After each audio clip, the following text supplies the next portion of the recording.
de loi tel que modifié soit lu une troisième fois. Débat, sénateur Wu. Honorables collègues, j'ai l'honneur de lire un discours rédigé par la sénatrice Mobina Jaffer pour entamer la troisième lecture de ce projet de loi. Sénatrice Jaffer regarde peut-être nos débats à la télévision et si c'est le cas, je veux prendre cette occasion pour lui dire prompt rétablissement.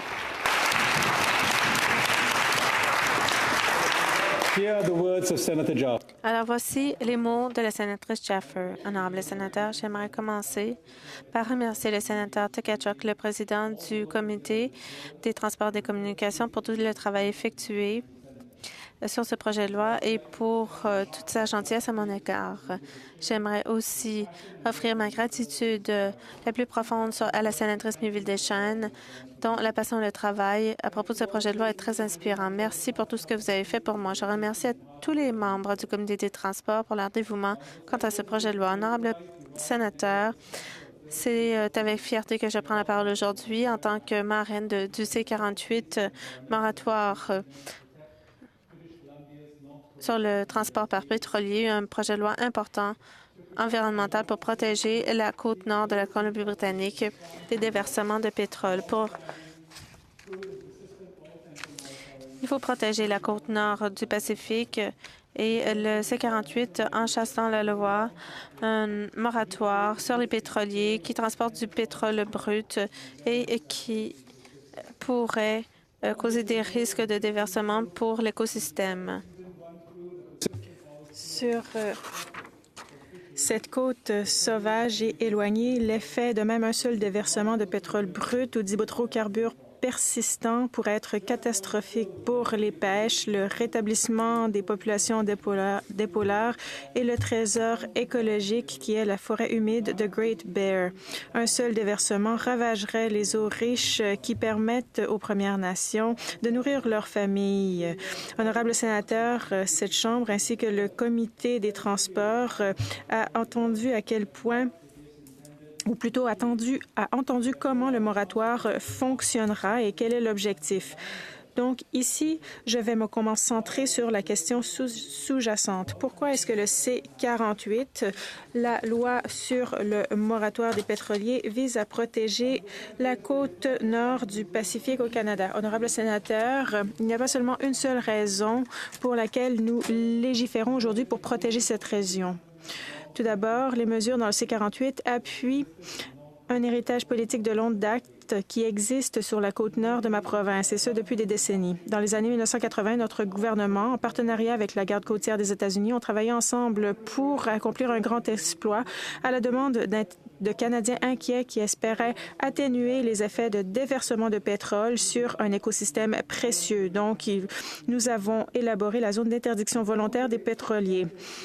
Cette zone est une politique qui exige que tous les pétroliers américains qui circulent 70 000 nautiques à l'ouest de la côte nord, ou plutôt, oui, qui doivent circuler à 60 000 nautiques à l'ouest de la côte nord pour assurer que si un pétrolier est inopérable, eh bien, il ne ravagera pas la côte nord. Longue date en matière de politique. La zone d'exclusion s'applique seulement aux pétroliers américains qui traversent les eaux canadiennes. Il n'y a pas de politique existante qui interdit les pétroliers canadiens de circuler le long de ces côtes. C'est une déficience que le C-48 veut rectifier. Ensuite, en répondant à la question pourquoi le C-48 protège la côte nord de la Colombie-Britannique, eh bien, nous devons mentionner l'écosystème sauvage et les caractéristiques écologiques uniques qui méritent une protection spéciale. Alors aujourd'hui, il faut parler des caractéristiques de la côte nord de la Colombie-Britannique. Le C-48 offre des niveaux de protection sans précédent pour la plus grande forêt humide côtière, connue sous le nom de la forêt humide Great Bear. Cette région est de la taille de l'Irlande. On l'appelle souvent l'Amazone du Canada. La côte Great Bear est un des joyaux naturels du monde. On y retrouve beauté, histoire et culture. Cette forêt humide est une des dernières forêts humides tempérées de son genre sur la planète. Cette région enchanteresse où l'on retrouve des cèdres rouges, où on retrouve des rivières à saumon, abrite un ours blanc qui n'est pas un ours polaire ni un ours albinos, mais plutôt un ours esprit. Donc un ours noir avec un pelage vanille qui est si beau qu'il est révéré par les Premières Nations. Dans la mer Great Bear, on retrouve différents animaux marins en péril, comme les épaulards, des espèces menacées qui comptent seulement 205 membres, et la population en déclin du saumon quina. Il faut saisir cette occasion de protéger cet écosystème spectaculaire de tout déversement de pétrole en adoptant le C-48. Le C-48 est une mesure importante vers la réconciliation avec les collectivités des Premières Nations côtières qui ne peuvent se permettre de risquer des emplois durables à long terme et qui ne peuvent risquer un déversement pétrolier dans leur écosystème précieux. Le C-48 vient à la demande des communautés des Premières Nations côtières qui veulent protéger leurs eaux et leurs rivières à saumon pour leurs enfants, petits-enfants et petits-petits-enfants. Ces eaux créent des emplois et mettent de la nourriture sur la table. Pour la majorité des Premières Nations côtières qui habitent sur la côte, le C-48 vise à préserver le bien-être social, culturel et économique des collectivités. Ces collectivités dépendent d'écosystèmes marins sains. Les Premières Nations côtières obtiennent leur gagne-pain des eaux. La côte nord du Pacifique au Canada est bien plus qu'un bout de terre. Il s'agit d'une façon de vivre, il s'agit d'un héritage. Il faut donc appuyer les Premières Nations côtières et dire que la côte nord de la Colombie-Britannique ne devrait pas avoir de pétroliers qui transportent des hydrocarbures persistants et du pétrole brut. Je vais vous dire maintenant pourquoi nous avons un moratoire sur les pétroliers dans cette région. Le C-48 est une mesure essentielle visant à protéger un écosystème précieux en enchâssant des mesures qui appuient la zone d'exclusion volontaire sur les pétroliers. Ce n'est pas une exagération de dire que ce projet de loi est attendu ou plutôt a été élaboré pendant des décennies. En 1977, après la complétion du système de pipeline Trans-Alaska, un système a été établi pour les pétroliers américains qui transportaient du pétrole brut le long des côtes nord de la Colombie-Britannique. Il y avait 3 pétroliers par jour à l'époque et bon nombre de Premières Nations et de Britanno-Colombiens étaient inquiets.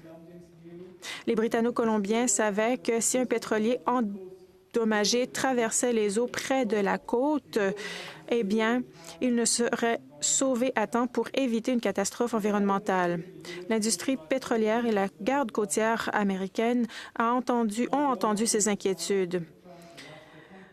La route Trans-Alaska a été annulée par la garde côtière américaine et a dit qu'il manquait d'enquêtes sur les océans et qu'il y avait des dangers. Afin de comprendre les dangers que représentent les pétroliers sur la côte nord du Pacifique, le gouvernement du Canada a entrepris une étude pour déterminer ce qui arriverait si un pétrolier devenait endommagé sur la côte nord de la Colombie-Britannique et était à la dérive. L'étude sur la dérive a vu que seulement 2 remorqueurs à Washington étaient disponibles pour être envoyés en cas d'urgence s'il y avait un déversement pétrolier. La garde côtière canadienne a simulé cette dérive et a utilisé différents scénarios. On a estimé que ça prendrait aux remorqueurs 37 heures pour arriver au Cap Saint-James, aux îles Queen Charlotte et 54,5 heures pour atteindre le point Langara, au nord des îles Charlotte. La menace était claire. Si un pétrolier endommagé s'approchait trop des côtes, il dériverait et aucun remorqueur ne pourrait le ramener dans une zone sécuritaire.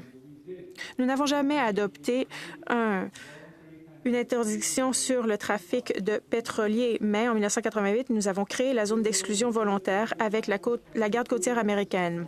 Cette zone fait en sorte que les pétroliers américains qui transportent du pétrole brut ou persistant doivent circuler à 70 000 nautiques à l'ouest de la côte nord. Cela veut dire que si un pétrolier devenait endommagé, il ne dériverait pas sur les côtes des Premières Nations. Mais comme vous le savez, en 1989, quelque chose de bien pire qu'un pétrolier à la dérive est arrivé. Le Exxon Valdez a frappé un récif et a déversé 40,9 millions de litres de pétrole brut près de l'Alaska. Les Canadiens ont regardé ce désastre environnemental. On se sentait soulagé, pensant que cela n'aurait pu arriver en Colombie-Britannique parce que les pétroliers comme le Exxon Valdez étaient exclus de nos eaux. Aujourd'hui, la zone d'exclusion des pétroliers est respectée par les pétroliers américains et la zone est surveillée par le service de trafic et des communications marins et la garde côtière du Canada. Les pétroliers passent dans les eaux du Sud et se rendent à Burnaby. Ils suivent une route dans cette zone d'exclusion qui est rapprochée des remorqueurs de sauvetage. La zone d'exclusion des pétroliers fonctionne à ce jour. Il n'y a pas eu de pétroliers dans la zone, mais il est important de souligner que la zone vise seulement à atténuer la circulation de pétroliers américains sur la côte. Et voilà l'écart que l'on veut rectifier avec le C-48. En tant que Canadiens, nous avons pris une décision de ne pas envoyer de larges volumes de pétrole brut dans la région. Donc, la région est intacte. Le C-48, donc, suit un héritage politique de longue date qui a été grandement accepté par les Britanno-Colombiens et qui est toujours la priorité du gouvernement de la Colombie-Britannique.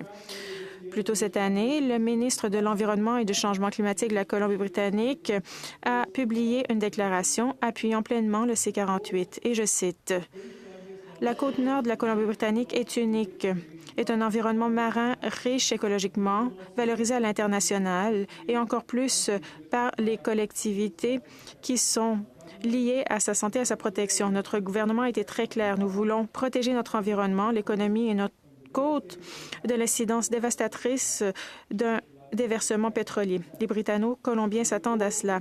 Nous nous opposons à l'élargissement de la circulation de pétrole lourd dans nos eaux. » Fin de la citation. Il n'y a rien d'arbitraire ou de surprenant à propos de ce projet de loi. Le C-48 correspond à une approche bien étudiée pour la côte nord de la Colombie-Britannique. Imposer une interdiction ailleurs au Canada bouleverserait des industries et des emplois.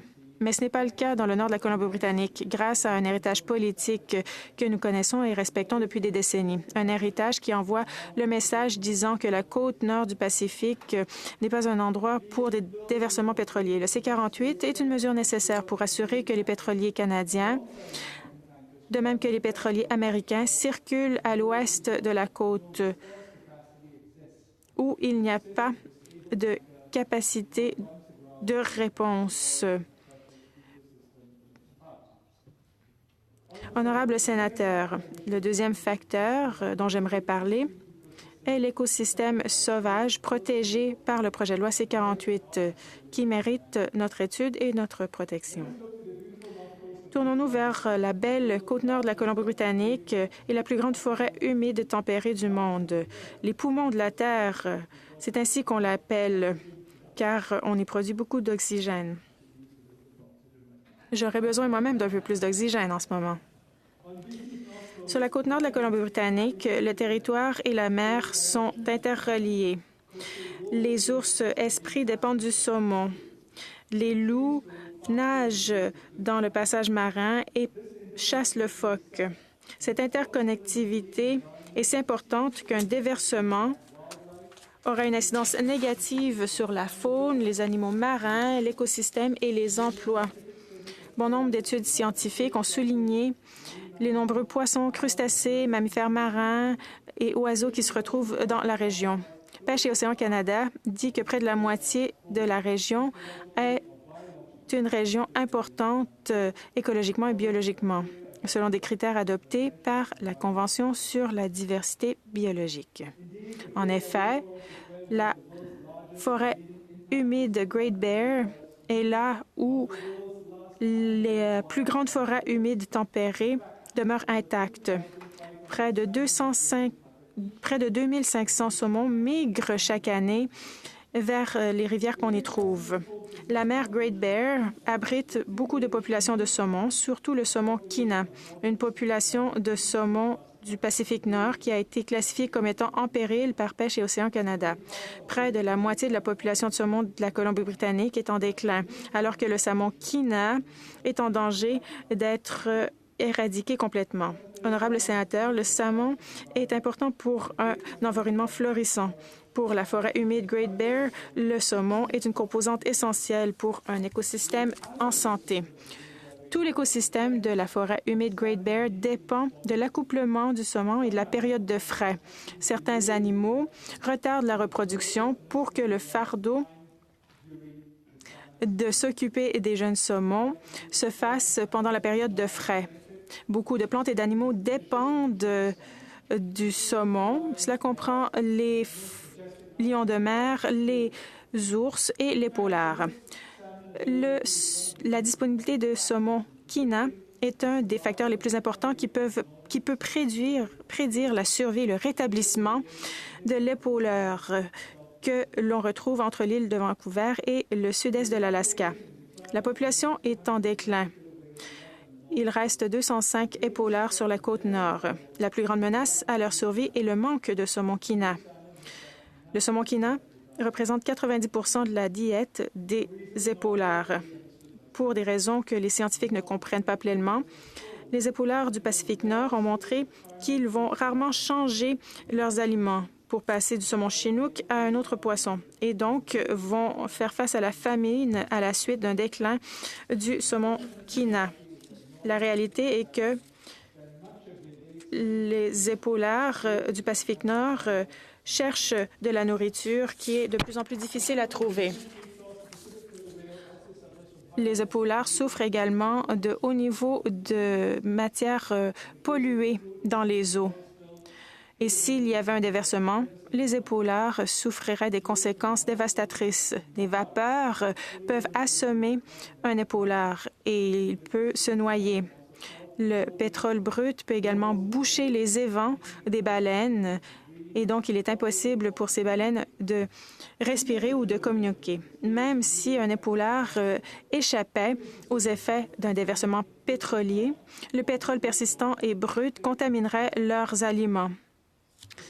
Le coût d'un déversement dans cet écosystème précieux et l'incidence sur les espèces menacées en péril est trop grand. Honorable sénateur, les caractéristiques uniques de cet environnement a mené le gouvernement de la Colombie-Britannique, en partenariat avec les Premières Nations, de promulguer la loi sur la forêt Great Bear, qui conserve 85 % de la forêt en interdisant des coupes à blanc dans certaines régions.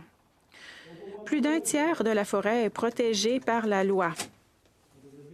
Pour le reste de la région, des activités d'exploitation de ressources à faible impact, comme des activités forestières, seront permises pour appuyer les Premières Nations qui habitent dans la région. Le C-48, qui offre des niveaux de protection sans précédent, appuie les efforts visant à protéger les forêts humides tempérées qui restent dans le monde. La forêt humide Great Bear est un des endroits sur Terre où on peut voir un ours grizzly qui se cache derrière un arbre, de voir un épauleur ou de voir également un albatros qui vole dans le ciel. C'est un écosystème sensible et unique. C'est un trésor et il faut saisir l'occasion de le protéger de tout déversement. Honorable sénateur, en octobre 2016, Le remorqueur Nathan E. Stewart et un chaland se sont échoués sur un récif et ont déversé 109 000 litres de diesel. Selon des experts, il s'agissait d'un petit déversement. Pour la Première Nation Heiltsuk, c'était catastrophique. Ce déversement a ravagé un écosystème où les Premières Nations côtières ont capturé des animaux marins et ont utilisé des pratiques durables qui ont été transmises de génération en génération. Mais le pétrole a pollué leur mode de vie. Il s'agissait de l'endroit où la Première Nation pêchait des crustacés et des palourdes. Toute une communauté a vu son gagne-pain en difficulté car il s'agissait de crustacés et de poissons qu'ils récoltaient dans cette région. À Bella Bella, il y a seulement une épicerie et une station d'essence. En raison du déversement, l'endroit qui était utilisé pour se nourrir a été couvert de pétrole. Les Premières Nations côtières survivent en utilisant les ressources de la mer, pas parce qu'elles le veulent, mais parce qu'elles le doivent. Bella Bella est une petite collectivité qui n'est accessible que par bateau, par avion, pour traverser une fois par semaine. C'est une région éloignée, ça veut dire qu'on ne peut pas survivre sans les ressources du territoire et de l'eau. Marian Slett, présidente des Premières Nations côtières et conseillère en chef de la Première Nation Heiltsuk, m'a parlé des effets dramatiques du déversement du Nathan E. Stewart sur elle et sa famille. Honorable sénateur, lorsque le lait coûte 10 du gallon et chaque piment coûte 8 ils s'inquiétaient vraiment de comment nourrir leurs enfants. Ce qui est considéré comme un petit déversement selon les normes de l'industrie a dévasté toute une collectivité. Dans les villes, on prend pour acquis comment c'est facile de se rendre à l'épicerie pour acheter du saumon frais et des légumes. Mais pour les Premières Nations à Bella Bella, l'eau est leur épicerie et les pêcheurs sont les épiciers. Les Premières Nations côtières vivent avec le mantra « Si on s'occupe de l'océan s'occupera de nous ». Alors, dans ces territoires précieux, les Premières Nations côtières coexistent avec les baleines, les ours, les loups et le saumon. C'est pourquoi protéger leurs ressources est une question de survie. Sans la prochaine loi C-48 pour protéger les territoires contre les déversements, les milliers d'années de développement durable de survie seront en danger. Ce sont les Premières Nations côtières qui ont vécu dans la région, y compris la forêt pluviale Great Bear depuis 14 000 ans. Ce sont les Premières Nations côtières qui ont occupé et exercé la souveraineté préexistante sur le territoire et les eaux le long de la côte nord de ce qu'on appelle maintenant la Colombie-Britannique. Ce sont les Premières Nations côtières qui devraient se faire le plus entendre dans ce débat. Le projet C-48 vient directement des Premières Nations côtières qui vivent sur ce littoral, qui gouvernent leur territoire, veulent protéger leur eau. Des Premières Nations qui vivent dans la région, la majorité appuie fortement le C-48. Cela comprend les chefs et leaders élus de la nation Haida, Kitgat, Gitsala, la nation Heiltsuk, les Kitasuk-Zegze, les Nuxalk, les Wikenio et le leadership héréditaire des lacs Skalam. Les Premières Nations côtières sont des peuples liés à l'océan. Leur culture est liée à la côte et à l'eau. La côte est leur source de revenus. Le littoral leur amène de la nourriture et crée de l'emploi. Le littoral est leur épicerie et ces eaux sont leur mode de vie.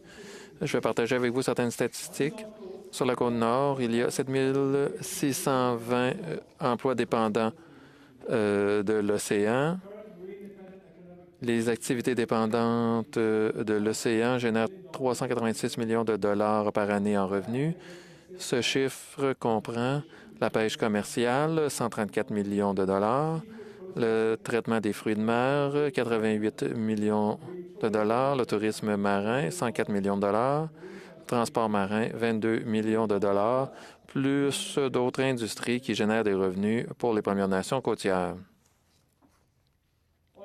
Honorable le sénateur, j'aimerais souligner que les Britanno-Colombiens ne sont pas les seuls qui profitent de nos économies maritimes. Les Canadiens viennent pêcher dans nos rivières et visiter la côte nord.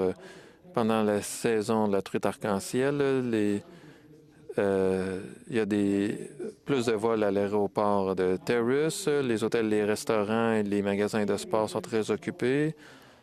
La région de Skeena, sur la côte nord, la plus haute proportion de visiteurs internationaux. Les conséquences d'un déversement pétrolier sur ce littoral durerait longtemps, serait dévastateur et pourrait effacer toute une économie. Il n'est pas surprenant que les Premières Nations côtières s'inquiètent qu'un déversement menacerait la viabilité d'une industrie des pêches diversifiée qui soutient des milliers d'emplois des pêcheurs aux usines de transformation. Avec le projet 648, on prend un point important dans la réconciliation avec les Premières Nations qui ont des ressources et territoires qui veulent le protéger pour leurs enfants et les générations à venir. Je vais partager avec vous une citation d'un texte écrit par la chef Marilyn Slett, présidente des Premières Nations côtières et une alliance de 9 tribus sur la côte nord. Nous ne demandons rien de plus de continuer la productivité et la sécurité de certains des écosystèmes les plus riches et diversifiés qui restent dans le monde. Nous voulons assurer aux générations à venir un environnement sain, une économie durable, parce que c'est de l'océan que viennent nos cultures, nos valeurs, notre richesse et notre identité. L'adoption du projet de loi C-48 signifiera que nos nations pourront se concentrer sur le fait de construire une économie côtière en santé plutôt d'être pris dans des batailles juridiques pour les protéger contre des intérêts extérieurs qui veulent qu'il y ait des pétroliers le long de nos côtes. Nous sommes ceux qui seront touchés directement par un déversement. Nous avons la responsabilité collective de protéger les territoires, les eaux et les ressources pour assurer un environnement sain et une économie durable pour nos enfants, petits-enfants et tous les Canadiens. Fin de citation. C'est l'héritage culturel de toutes les Premières Nations de ce territoire qui paierait le coût pour un déversement. Le projet de C-48 est une étape importante vers la réconciliation pour les communautés côtières qui ne peuvent pas courir le risque de perdre ses emplois à cause d'un déversement. Par la réconciliation et leur histoire de gestion des eaux côtières, les Premières Nations côtières sont sur le point de reconstruire leur pêche qui était prospère par le passé et qui est endommagée par le Nathaniel Stewart. Les Premières Nations côtières sont enthousiastes par rapport aux possibilités de croissance et voient leurs entreprises d'aquaculture de crustacés qui se développeront. Comment pouvons-nous leur dire 14 000 ans après, depuis qu'ils vivent sur ce territoire, comment ils doivent gérer leur eau et leur économie locale? Et les critiques ont dit que c'est un anti-développement communautaire ou les ont critiqués comme étant contre la création d'emplois. Comme le chef Slett l'a écrit, c'est précisément parce que nous appuyons le rétablissement d'économies côtières en santé que nous insistons pour protéger nos environnements locaux et leurs écosystèmes. La poursuite de la prospérité doit trouver un équilibre avec la protection culturelle, le développement économique et la protection environnementale. Fin de la citation. Alors, le sénateur, si la réconciliation veut dire quoi que ce soit, nous devons respecter la volonté des communautés des Premières Nations côtières de la Colombie-Britannique. Ce n'est pas un seul facteur qui explique pourquoi le nord de la Colombie-Britannique devrait être protégé contre les conséquences d'un déversement pétrolier. C'est plutôt une combinaison de tous ces facteurs. Le projet C-48 ne vise pas à mettre fin aux circulations de pétroliers existantes. C'est plutôt de légiférer une politique existante qui prévoit le pétrole brut et persistant dans cette région. Comme on l'a vu, la création d'une interdiction des pétroliers a été un long voyage qui a commencé il y a des décennies avec un partenariat avec la Garde côtière des États-Unis pour assurer que nos eaux soient protégées par la création d'une zone d'exclusion volontaire. Ce partenariat existe toujours aujourd'hui et notre accord est bien respecté. Bien que la zone d'exclusion des pétroliers ait été créée, aucun mécanisme législatif a été mis en place pour officialiser cette interdiction des pétroliers sur la côte nord. Important partie de l'histoire. Honorable Senators, Honorable sénateur, je reconnais qu'il y en a beaucoup qui sont mal à l'aise avec ce projet de loi tel que rédigé et qui vise des amendements pour l'améliorer. Je crois que Puisque ce projet de loi faisait partie d'une promesse électorale, c'est à nous de nous assurer que le projet de loi, dans sa meilleure forme possible, puisse se rendre dans l'autre endroit. J'espère que nous pouvons respecter l'intention du projet de loi, puisqu'il nous a été envoyé de bonne foi, et qu'on puisse compléter le plus tôt possible la troisième lecture.